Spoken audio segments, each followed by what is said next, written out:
નમસ્તે, સ્વાગત છે તમારું આ બુનિયાદી સ્ટડી ચેનલમાં। આજે આપણે સમાજશાસ્ત્રના પદ્ધતિશાસ્ત્રના 2 ગુણના પ્રશ્નો જે મેન્સમાં પૂછાય છે એ આપણે આજે કરવાના છે। 1 થી 20 પ્રશ્નો છે મેં આગળ મૂકેલા છે, જો તમે ન જોયા હોય તો જોઈ લેજો। હવે ત્યાર પછી 21મો પ્રશ્ન આપણે શરૂ કરીએ। શિક્ષણ શું છે? જવાબ આવશે માનવીના શારીરિક, માનસિક, બૌદ્ધિક અને સામાજિક વિકાસની સતત અને આયોજિત પ્રક્રિયાને શિક્ષણ કહે છે। શિક્ષણ વ્યક્તિના વ્યક્તિત્વના ઘડતરમાં મહત્વપૂર્ણ ભૂમિકા ભજવે છે। ત્યાર પછી 22મો પ્રશ્ન છે, અધ્યયન શું છે? જવાબ જોઈએ, અનુભવ, વાંચન અને અભ્યાસ દ્વારા જ્ઞાન, સમજ અને કૌશલ્ય પ્રાપ્ત કરવાની પ્રક્રિયાને અધ્યયન કહે છે। અધ્યયનથી વ્યક્તિના વર્તનમાં પરિવર્તન આવે છે। ત્યાર પછી 23મો પ્રશ્ન છે, શૈક્ષણિક હેતુ એટલે શું?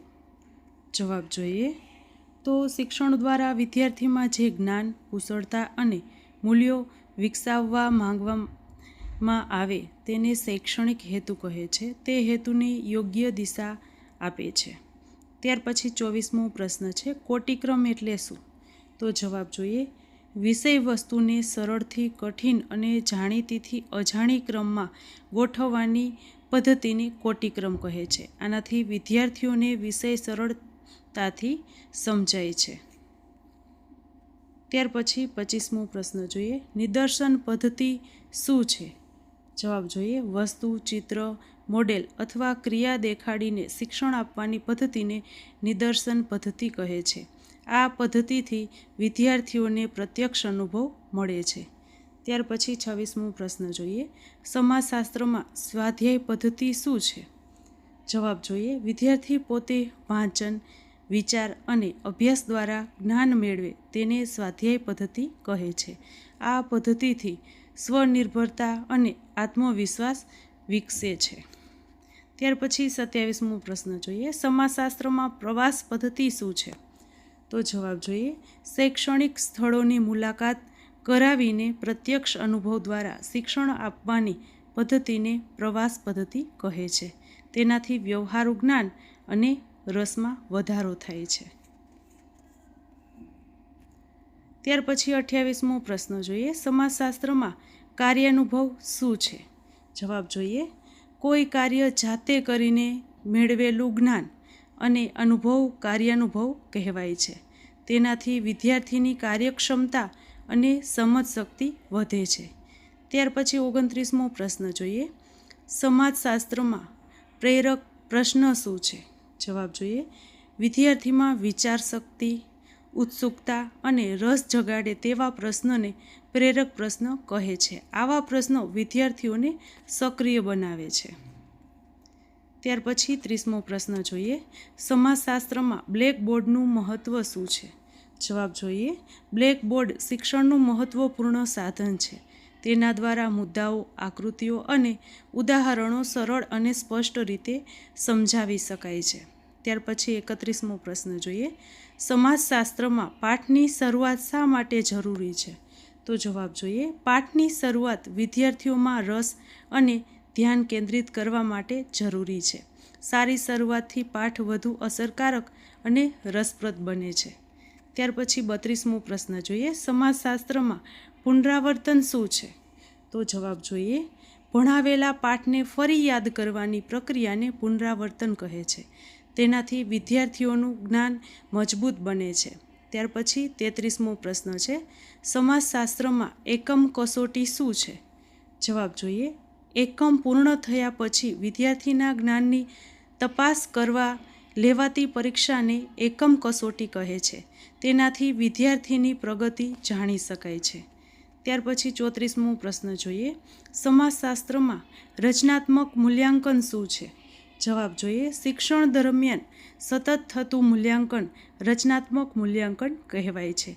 તે વિદ્યાર્થીની ખામીઓ સુધારવામાં મદદરૂપ બને છે। 35મો પ્રશ્ન જોઈએ, સમાજશાસ્ત્રમાં સમાપન મૂલ્યાંકન શું છે? જવાબ જોઈએ તો અભ્યાસક્રમ પૂર્ણ થયા પછી લેવાતી પરીક્ષા અથવા મૂલ્યાંકનને સમાપન મૂલ્યાંકન કહે છે। તે વિદ્યાર્થીની સમગ્ર સિદ્ધિ દર્શાવે છે। ત્યાર પછી 36મો પ્રશ્ન છે, બુદ્ધિ કસોટી શું છે? જવાબ જોઈએ, વિદ્યાર્થીની બુદ્ધિ ક્ષમતા અને વિચાર શક્તિ માપવાની કસોટીને બુદ્ધિ કસોટી કહે છે.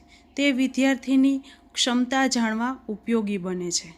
ત્યાર પછી 37મો પ્રશ્ન જોઈએ, સમાજશાસ્ત્રમાં નિબંધ પ્રકારના પ્રશ્નો શું છે? જવાબ જોઈએ, વિસ્તૃત અને સમજપૂર્વક જવાબ લખતા પ્રશ્નોને નિબંધ પ્રકારના પ્રશ્નો કહે છે. તે વિદ્યાર્થીઓની અભિવ્યક્તિ શક્તિ વધારે છે.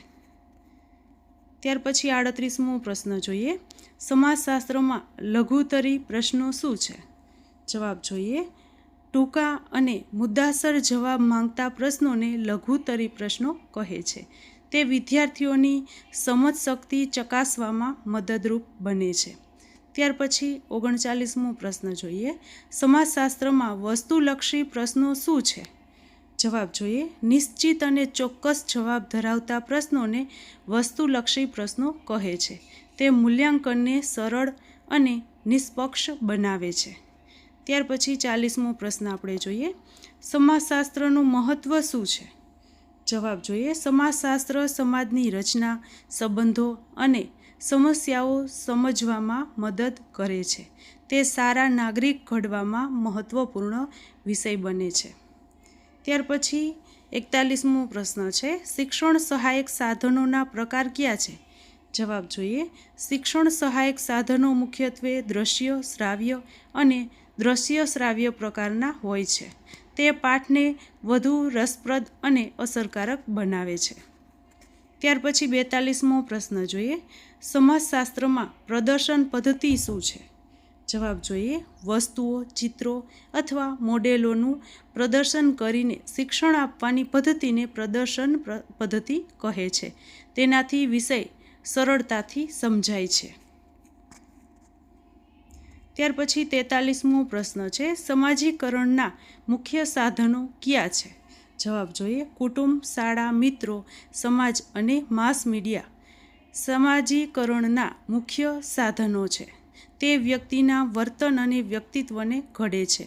44મો પ્રશ્ન છે, સમાજશાસ્ત્રમાં શૈક્ષણિક પ્રવાસનું મહત્ત્વ શું છે? જવાબ જોઈએ, શૈક્ષણિક પ્રવાસથી વિદ્યાર્થીઓને પ્રત્યક્ષ અનુભવ અને વ્યવહારુ જ્ઞાન મળે છે. તેનાથી વિષય પ્રત્યે રસ અને સમજ વધે છે. ત્યાર પછી 45મો પ્રશ્ન જોઈએ, તો સમાજશાસ્ત્રમાં સમયપત્રક શું છે? જવાબ જોઈએ, વિષયો અને સમયનું આયોજનબદ્ધ વિતરણ સમયપત્રક કહેવાય છે. તે શાળાના કાર્યને નિયમિત અને સુવ્યવસ્થિત બનાવે છે.